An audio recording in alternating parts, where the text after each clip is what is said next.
rede de rádios do Brasil. Dos 100,7.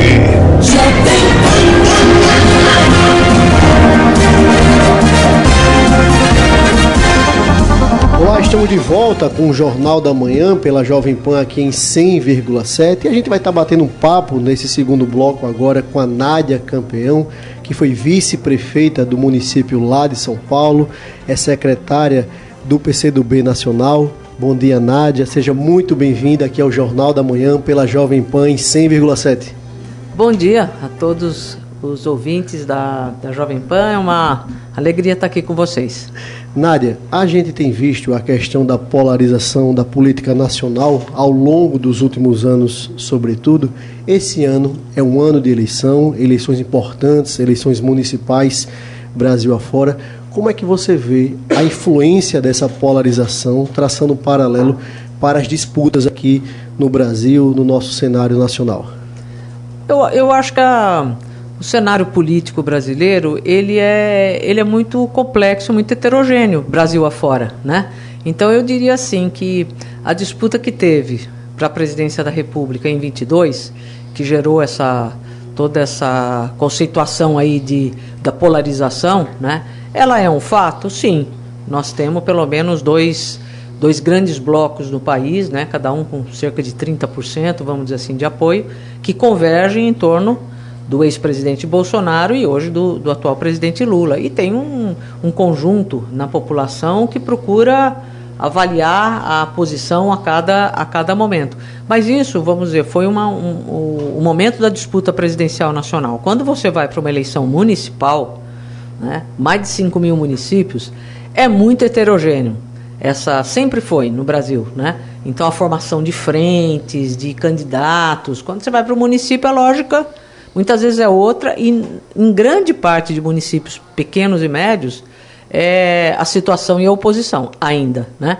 Então eu acho que aí essa polarização, ela tende a ter a amenizar-se. Desidratar assim. Nesse momento. Nesse momento. Embora, é claro que nos grandes centros, aí não, né? Nos grandes centros, acho que esses blocos políticos maiores procuram ter vitórias, porque isso influencia muito a disputa de 2026. Aqui, por exemplo, Nádia, aqui em Maceió, traçar um pouquinho do cenário que estamos vivenciando aqui, nós temos um prefeito da capital do PL, do partido do ex-presidente Bolsonaro, nós temos a pré-candidatura do Rafael Brito, deputado federal pelo MDB, nós temos a pré-candidatura do Ricardo Barbosa, que é do PT, junto com a Federação PV-PCdoB, e nós temos a pré-candidatura do ex-deputado estadual Lobão pelo Solidariedade. Ou seja, esse é o cenário. E aí, traçando um pouco desse cenário local, queria saber a opinião da senhora. Como é que você vê, por exemplo, o Bolsonaro no atual cenário, nesses palanques municipais, principalmente nos grandes centros? Você acredita que hoje é mais ônus ou mais bônus ter o ex-presidente nesses palanques? Depende, né? Depende realmente do cenário local. Acho que são coisas bem concretas. O ex-presidente Bolsonaro teve vitórias na eleição anterior em várias capitais. Ele teve uma votação expressiva. Mas o fato é que nós ganhamos a eleição. O presidente Lula ganhou a eleição, né? E sempre a política nacional, o governo federal tem muito peso em todas as disputas. Então, eu acho que, vamos dizer assim, o campo do presidente Lula, um apoio do presidente Lula, uma participação do presidente Lula é mais importante nesse momento. Mas é claro que o Bolsonaro continua sendo uma liderança significativa no país, e muitos candidatos querem querem o apoio dele, nem todos querem ele no palanque. Mas é muito difícil isso, até porque o próprio Bolsonaro é uma pessoa que ele precisa estar na cena, porque ele está enfrentando muitos processos, muitas dificuldades, né? Muitas dificuldades legais, jurídicas. Então ele precisa estar na foto, no palanque. O que não quer dizer que o candidato... Porque, vamos dizer, como se fosse uma marcação, né, uma demarcação de campos. O Bolsonaro estar num palanque significa que uma parte significativa do eleitorado que não votou nele já bota um pé atrás no candidato ou candidata a prefeito, né? Mas depende, é uma avaliação muito concreta de cada candidatura, né, que tem que fazer. Nádia, você tem seu domicílio eleitoral em São Paulo, você é de São Paulo, exerce suas atividades também em Brasília. Traça um pouquinho para a gente o cenário de São Paulo como uma das metrópoles do mundo, traçando aí esse cenário com Boulos como pré-candidato, como Tabata Amaral, Ricardo Nunes, que tenta essa reeleição. Trata um pouquinho desse cenário, você que vivencia e vivenciou de perto a questão do Executivo Municipal como vice-prefeita lá do Haddad, atual ministro da Fazenda. Traça um pouquinho desse cenário, como está sendo a política, construindo a política lá no município de São Paulo. Acho que vai ser uma disputa eleitoral muito interessante para São Paulo e para o país, porque ela tem algumas características. Eu chamo a atenção para o fato de que esses três, que são os três principais candidatos e candidata, né, a Tabata, lá em São Paulo, todos eles, para o eleitor de São Paulo, e mesmo nacionalmente, são novos. Porque São Paulo se acostumou ao seguinte, aqueles nomes já muito tradicionais, né? Que disputaram a prefeitura, políticos, e principalmente do PSDB. O PSDB governou longamente São Paulo. Então tinha muitos nomes, o Serra, o Geraldo Alckmin, Covas, né, o próprio Bruno Covas, que faleceu. Então essas eram as pessoas que dominaram a cena, e o PT também, com muitos candidatos conhecidos, né?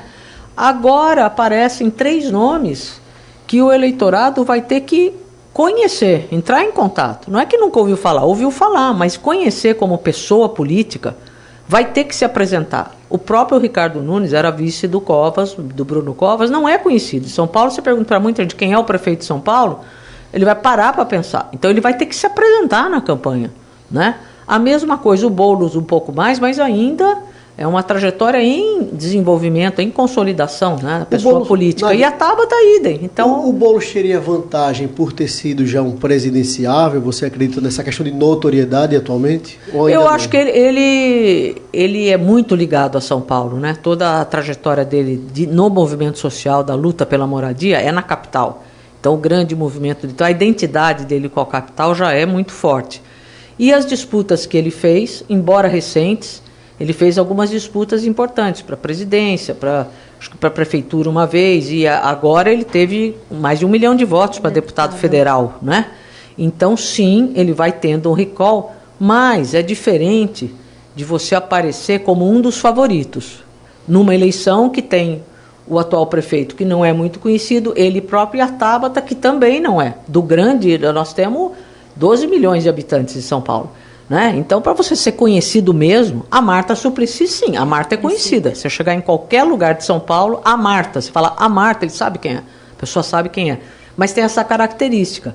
Então, acho que vai ser uma eleição muito interessante, acho que cada um deles tem um espaço dado, mas a tendência, na minha opinião, é haver também um enfrentamento maior entre o Ricardo Nunes e o Boulos, pelos apoios que cada um já tem. Ô, Nádia, e como a federação PT, PCdoB e PV vai se comportar diante dessa disputa lá em São Paulo? Indica o vice do Boulos com a Marta, isso é martelo batido, isso já é definido, já está concretizado? Tá, isso aí acho que foi uma coisa positiva lá em São Paulo, que rapidamente a gente alinhou as forças políticas, né, e definiu o apoio.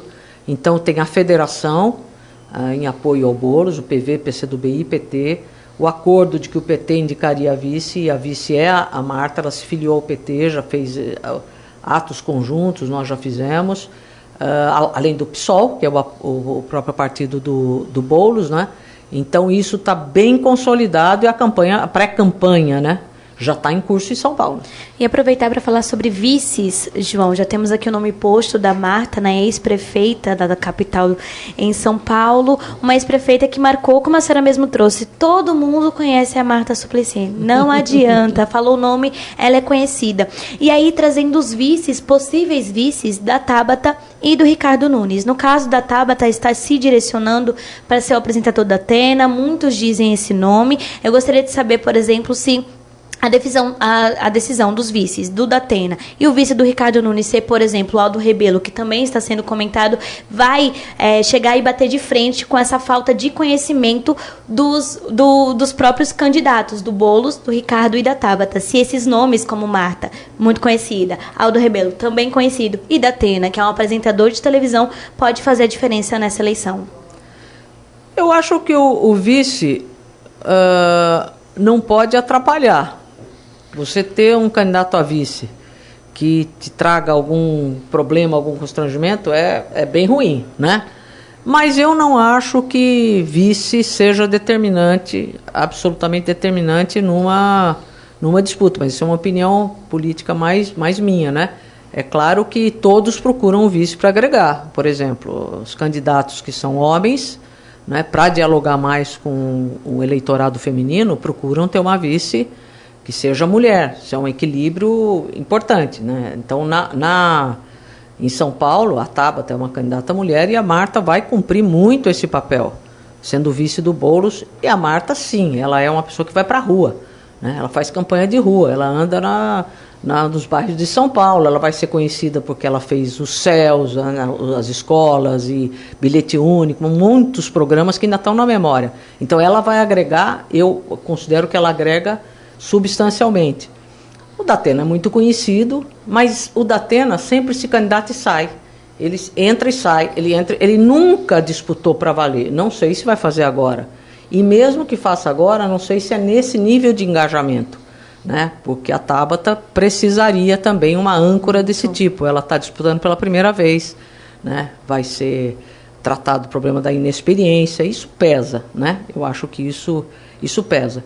E no campo do Ricardo Nunes, que eu saiba, ainda não se definiu o vice.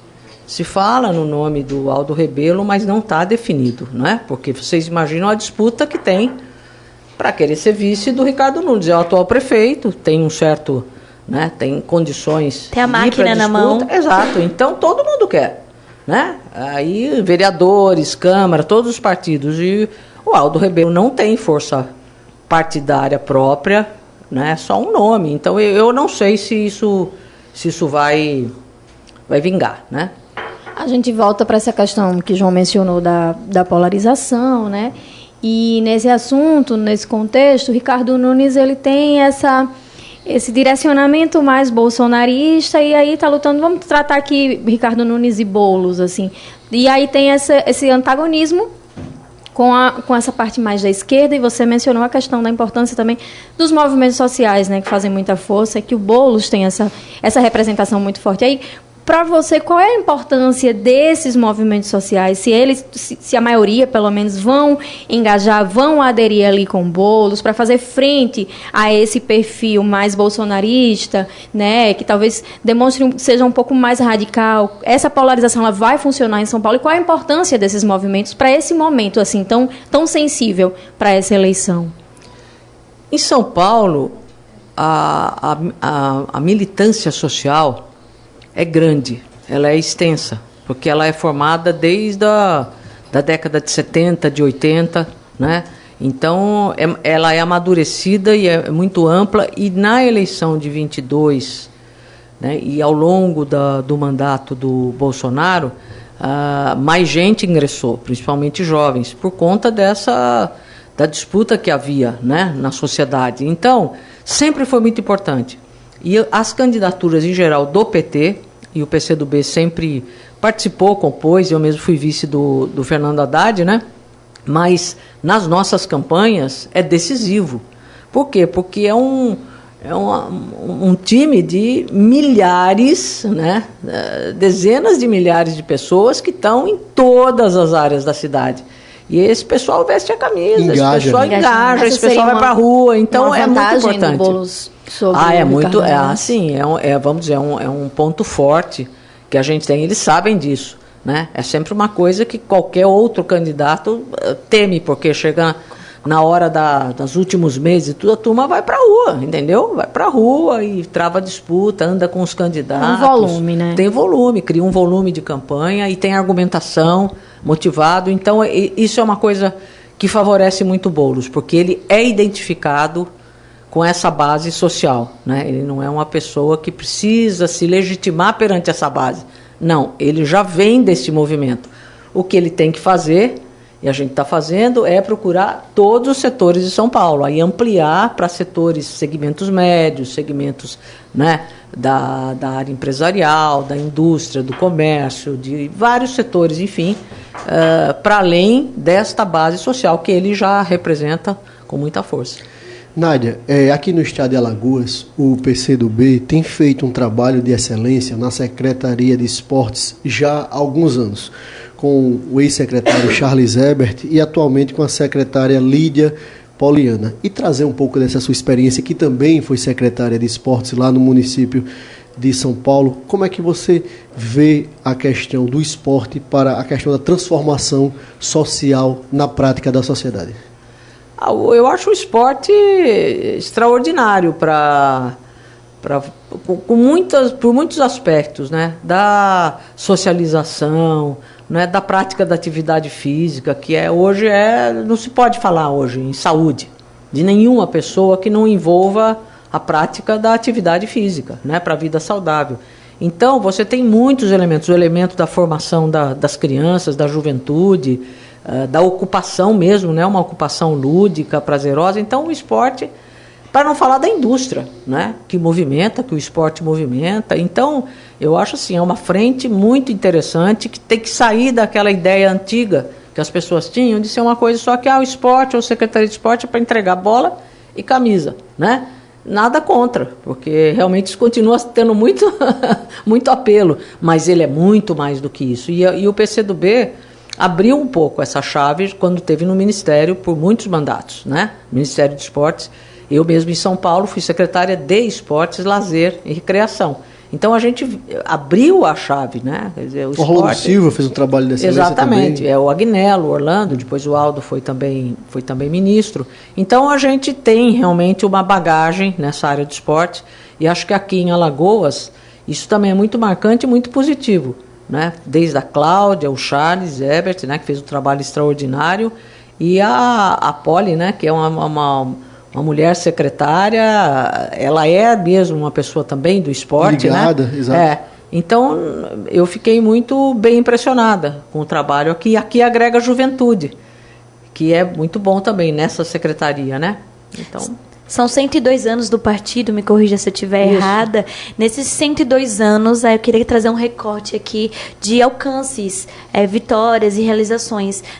Todos os anos, dessas prefeituras, vice-secretarias, de todo esse suporte que o PCdoB trouxe, por exemplo, durante a sua história no Legislativo e também no Executivo brasileiro. Quais são os pontos que a senhora pode destacar para a gente?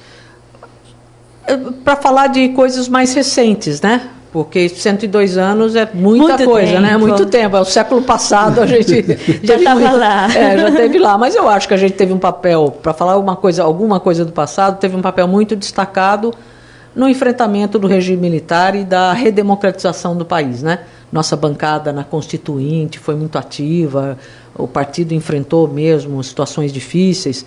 Então, acho que isso é uma coisa assim, bem marcante, né? Agora, nós somos parte das vitórias que o campo popular e democrático teve no país com a eleição do Lula as 2 vezes, da Dilma, e agora na reeleição do Lula. Então, nós nos sentimos parte dessa realização. E o PCdoB, vocês veem, tem uma coisa assim, o Partido Comunista do Brasil. Todo mundo sabe que ainda tem um estigma em torno do nome, mas hoje tem até um debate mais aberto, porque na medida que o Bolsonaro acha que todo mundo que discorda dele ou que defende algum direito, por mínimo que seja, é comunista, ele diz isso abertamente, isso cria uma ideia assim, mas, puxa vida, como assim? Então, esse debate é um debate que hoje, vamos dizer, ajuda a gente se apresentar. E o PCdoB sempre teve um pensamento que, assim, nós somos um partido como os outros. Não somos melhor, não reivindicamos isso, nem muito menos pior. Nós estamos na cena, temos uma política que tem princípios, que tem programa, que tem militantes dedicados, e a gente faz parte do cenário político. O PCdoB não é um partido de gueto, de canto. Não, nós fazemos parte, participamos de alianças democráticas, apoiamos candidaturas, muitas vezes, de outros partidos mesmo, né? Agora estamos na federação, mas nós temos alianças importantes pelo país afora. Então, isso fez com que a gente assumisse posições interessantes. O Ministério do Esporte foi muito interessante durante muito tempo. Nós crescemos com isso. E hoje a gente está à frente do Ministério de Ciência, Tecnologia e Inovação, com a Luciana Santos. E está sendo excelente. Inclusive, trouxemos ela aqui no Jornal da Manhã. Foi uma excelente entrevista. Exatamente, porque a ciência é indispensável. Ninguém hoje mais vive, nenhuma sociedade vive sem ciência, tecnologia e inovação. É verdade. E o PCdoB é um partido da ciência, da cultura, né? Então, a gente procura agir dessa forma, sabendo ainda das dificuldades que a gente tem. Nádia Campeão, quero agradecer demais a sua presença aqui no Jornal da Manhã, no dia de hoje. Quero aqui deixar o convite público para que a senhora esteja aqui em outras oportunidades, tratando dessas e de outras temáticas tão relevantes para a nossa sociedade brasileira como um todo. E quero aqui deixar um espaço para suas considerações finais. Foi um prazer estar aqui com vocês e visitar Maceió, Alagoas, né, que é um estado maravilhoso. Seja sempre muito bem-vinda. Então eu agradeço bastante a oportunidade de estar aqui com vocês. Obrigado, um abraço a todos e todas os ouvintes. Muito obrigado, Nádia Campeão. Quero registrar a presença do presidente estadual do PCdoB aqui conosco desde as primeiras horas da manhã. Naldo, muito obrigado pela sua presença. Quero agradecer a minhas companheiras de bancada, Nicole Melo, Natália Barros, o nosso querido Mailson Franklin, nas ruas de Maceió. Muito obrigado a todos vocês e até amanhã, se Deus quiser. Tchau, tchau, ouvinte. Até amanhã.